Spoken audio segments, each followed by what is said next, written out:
Despite tensions in the Middle East, Malacanang is adamant there is no oil crisis in the Philippines.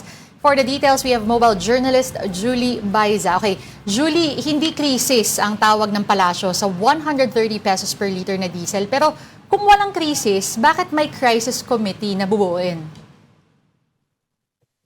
Dennis, giniit nga kanina ni Palace Press Officer Undersecretary Claire Castro na walang oil crisis sa bansa.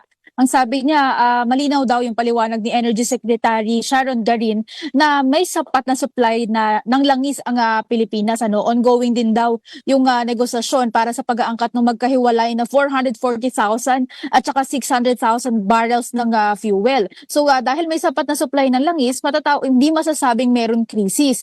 Pero ang nangyayari ngayon, maituturing daw na price disruption dahil nga tumataas yung presyo, Binuweltahan din ng Malacanang yung mga puna na parang dina-downplay ng pamahalaan yung sitwasyon. Ang sabi niya, nariyan naman daw yung DSWD, yung DA, at saka yung iba pang ahensya ng gobyerno na nagmamahagi ng assistance at saka tulong para sa mga apektadong mamamayan at para matiyak nga yung tuloy-tuloy na tulong at hakbang ng gobyerno iniutos na rin daw ng Pangulo yung pagbuo ng crisis committee. Kaya lang sinasapinal pa ngayon yung document kung sino-sino ba yung bubuo dito sa crisis committee, kung anong mismo yung official na tawag dito kasi kanina sinabi nga niya na crisis committee. And ano yung magiging saklaw ng trabaho nila. So, yun yung paliwanag ng palasyo dito sa no oil crisis, pero bumuo ng crisis committee.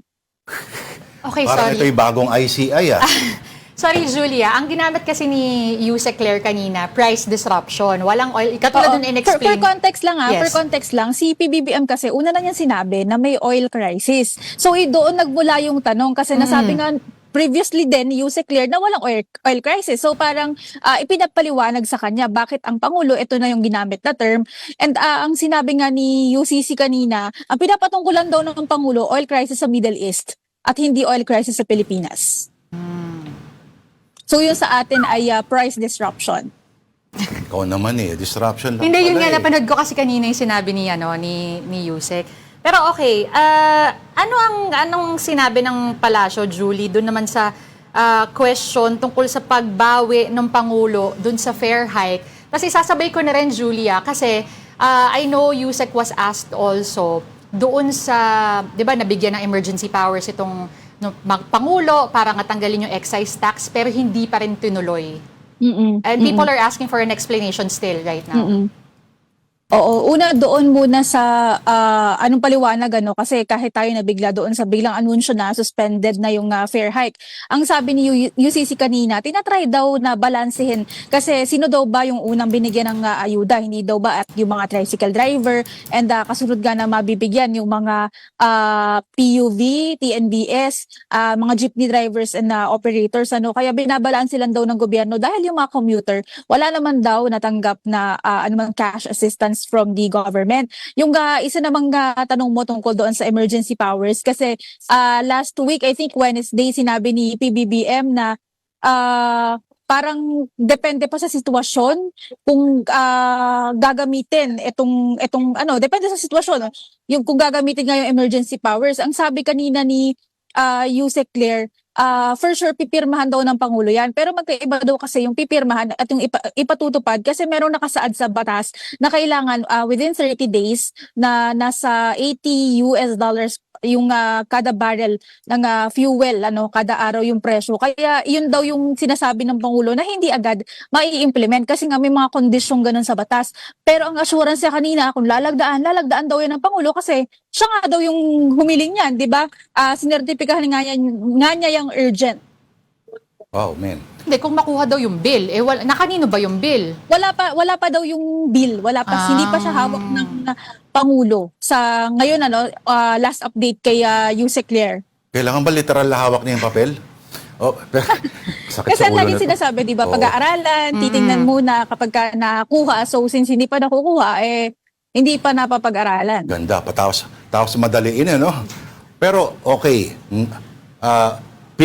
may sagot din ng palasyo tungkol doon sa puna ng mga tao na kung bakit sa mga ahensya doon ng gobyerno na very crucial, mga acting secretaries lamang ang ina-appoint at hindi magkaroon ng isang solid na desisyon.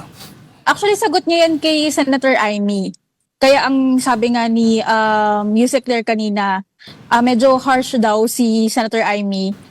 Bakit daw kay BBM lang harsh? Ang sabi niya, that's harsh.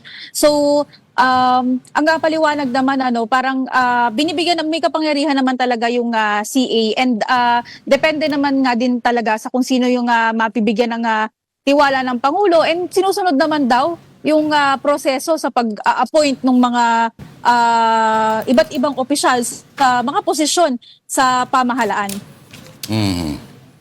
Pero kasi, okay, ngayon ang Pangulo ay nasa isang, tama ba? Kailan siya nagpunta ng Kamsur para doon sa solar-powered irrigation project?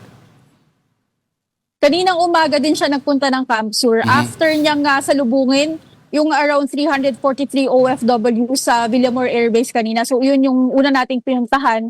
And then since hindi tayo kasama sa Kamsur, doon tayo tumuloy sa briefing ni Yusek Claire. Kanina dyan sa pagsalubong ng Pangulo, by the way, yung mga OFWs na kasama dyan ay nagmula sa Kuwait, Qatar, Bahrain at Saudi Arabia. Ito daw yung kauna-unahang chartered flight na yung 4 na lugar na yan yung magkakasamang naibiyahe. Ang tinitiyak ng Department of Migrant Workers sa kanila, mabibigyan sila or ilalatagan ng mga job order o possible na trabaho kasi isa sa mga nakausap natin, domestic helper sa Kuwait na 3 years na or more than 3 years na nagtatrabaho.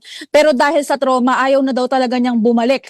Kaya ang sinasabi ng DMW, since hindi lang naman iisa or dadalawa yung nagsasabi na hindi na talaga nila gustong bumalik dahil sa trauma, kailangan mabigyan sila ng financial assistance, reintegration, at saka yun nga, yung paglalatag ng mga possible na trabaho for them. And aside from yung pakikipag-usap ng Pangulo, kanina actually hinatid din niya yung mga OFW na pasakay ng bus papunta naman doon sa kanilang hotel accommodation.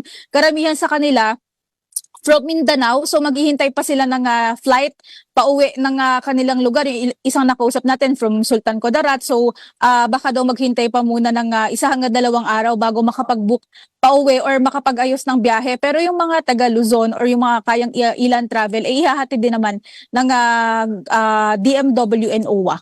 Alright. Sana may pakimkim din. Konti.